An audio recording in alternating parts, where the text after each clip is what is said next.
High বন্ধুরা, সবাই কেমন আছো? আশা করি সবাই খুব ভালো আছো। আজকে যাচ্ছি আর একটা আইবুড়ো ভাতের নেমন্তন্ন খেতে।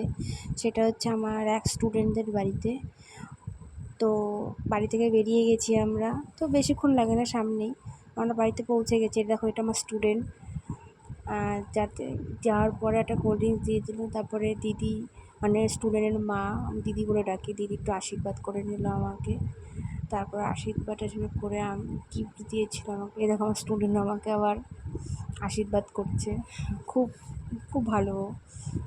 তারপরে একটু নমস্কার টমস্কার করে তারপরে আমরা খেতে বসে গেলাম।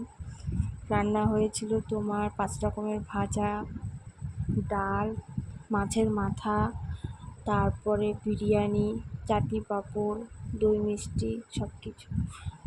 এই দেখো, তারপরে বেরিয়ে গেছি আমরা। কিছুক্ষণ থাকার পরে একটা গিফট পেয়েছি, শাড়িটা খুব সুন্দর দেখো।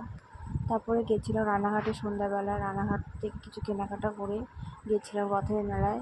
এর আগের ভিডিও তোমাদের দেখিয়েছিলাম আমাদের রানাঘাটে রথের মেলা হয়। দেখো, ঠাকুরটা অসাধারণ লাগছে। সেদিনকে লাস্ট মেলা ছিল, তাই প্রচণ্ড ভিড় ছিল। তো আমরা মেলা টেলা ঘুরে তো কিছু খাওয়া দাওয়া করে বাড়ি চলে এসেছি। ভিডিওটি ভালো লাগলে লাইক, কমেন্ট, সাবস্ক্রাইব করে দিও। টাটা।